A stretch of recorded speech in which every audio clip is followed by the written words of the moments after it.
Activism उसे कहते हैं जब आप किसी सोशल या पॉलिटिकल इशू पर कुछ लोगों या समाज के सारे लोगों को प्रभावित करने की कोशिश करते हैं, उनकी विचारधारा को बदलने की एक कोशिश करते हैं। जैसे कि मेरे घर में भी एक छोटा सा वाटर एक्टिविस्ट है जो कि कई दिनों तक सिर्फ इसीलिए नहीं नहाता क्योंकि उसे पानी को बचाने की चिंता है। यहाँ तक कि जब मैं शेव करता हूँ तो उसका ध्यान सिर्फ इसी बात पर रहता है कि कहीं नल चल तो नहीं रहा।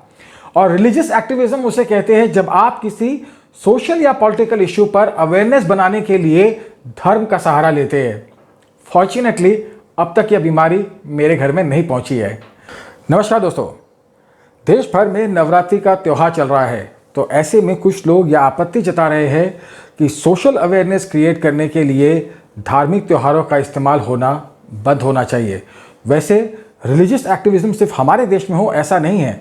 मार्टिन लूथर किंग ने जब अपनी famous speech I have a dream दी थी तो उन्होंने भी उसमें अपने क्रिश्चियन वैल्यूज़ का काफ़ी इस्तेमाल किया था। 2013 में नरेंद्र मोदी जी ने कहा था कि देश में मंदिर के निर्माण के पहले हमें शौचालयों के निर्माण के बारे में सोचना चाहिए, और इस बात को लेकर कुछ लोगों को काफ़ी तकलीफ हुई थी। तो फिर सवाल यह उठता है कि जब मसला पॉलिटिकल या सोशल इश्यूज़ का हो तो उसमें रिलीजन का इस्तेमाल क्यों किया जाता है। इसका कारण यह है कि इंसान सबसे ज़्यादा अपने ईगो से रिलेट करता है और उसके बाद अपने रिलीजन से।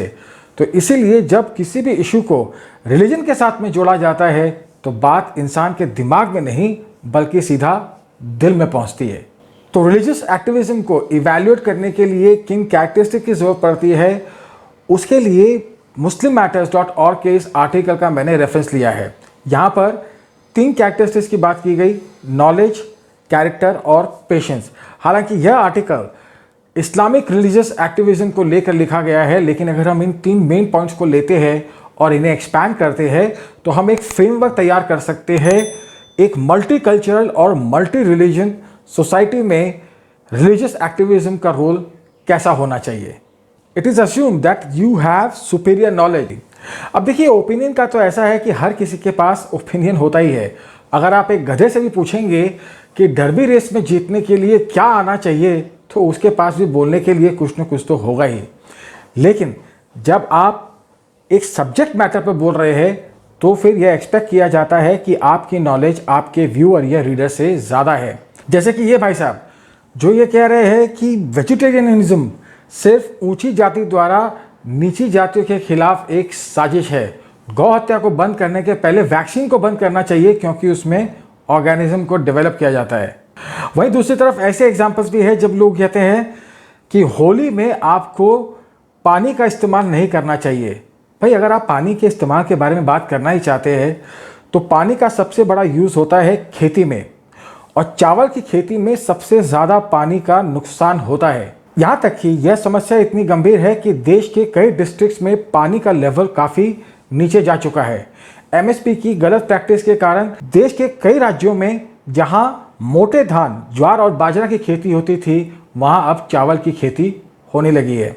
तो अगर आपको पानी की समस्या के बारे में बात करनी है तो आप इन चीज़ों के बारे में बात क्यों नहीं करते, लेकिन होली में आप पानी का इस्तेमाल बंद कर दे, यह कहना क्या ज़रूरी है। वैसे ही अगर आप पोल्यूशन के बारे में बहुत ज़्यादा चिंतित है तो फिर अगर दुनिया भर में मीट ईटिंग को कम कर दिया जाए तो 65% कार्बन एमिशंस कम हो सकते हैं।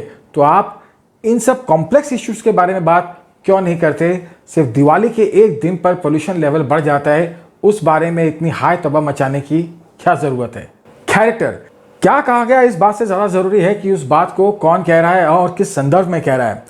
जैसे कि दीपिका सिंह नाम की एक लॉयर ने हाल ही में एक इमेज को पोस्ट किया जिसमें यह दिखाया गया कि जहां एक तरफ नवरात्रि के 9 दिनों में औरत की पूजा की जाती है, वहीं बाकी के महीनों में उसके साथ अत्याचार किया जाता है, उसका यौन उत्पीड़न किया जाता है। अब यहाँ पर 2 बातें हैं जो एकदम गलत है।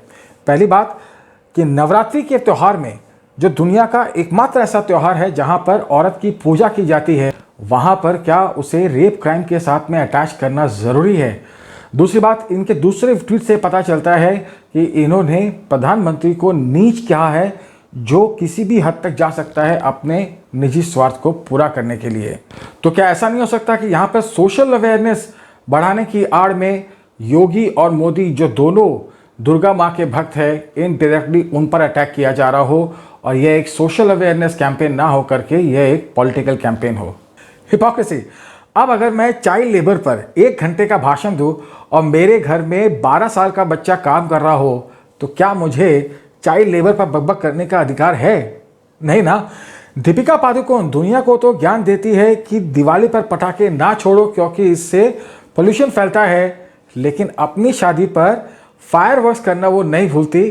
कुछ लोगों का ये कहना है कि क्या ये महज इत्तेफाक है कि आप बार बार हिंदू त्योहारों के साथ ही सोशल अवेयरनेस क्रिएट करने की कोशिश करते हैं और कई बार ऐसे टॉपिक्स के साथ जिसका उस त्योहार की प्रथा के साथ में कोई भी संबंध नहीं है।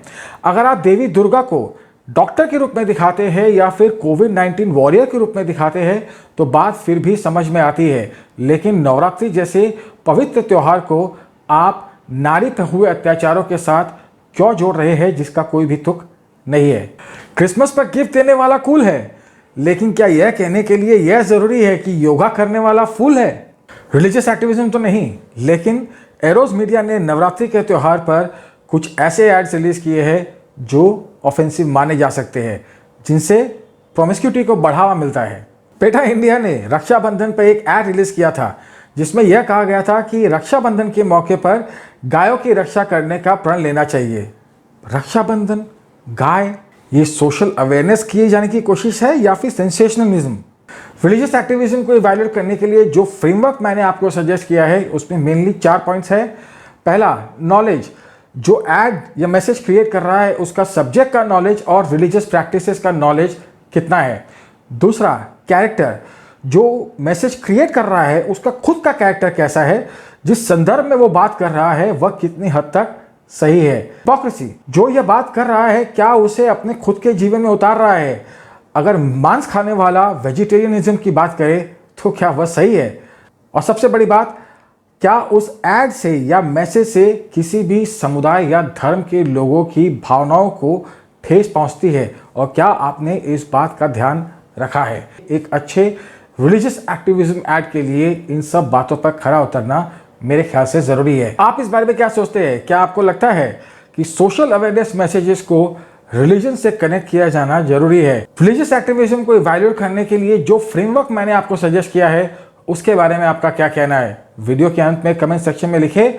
अगर इस तरह की एनालिसिस पसंद आती हो तो चैनल को सब्सक्राइब करके बेल आइकन पर क्लिक जरूर करें।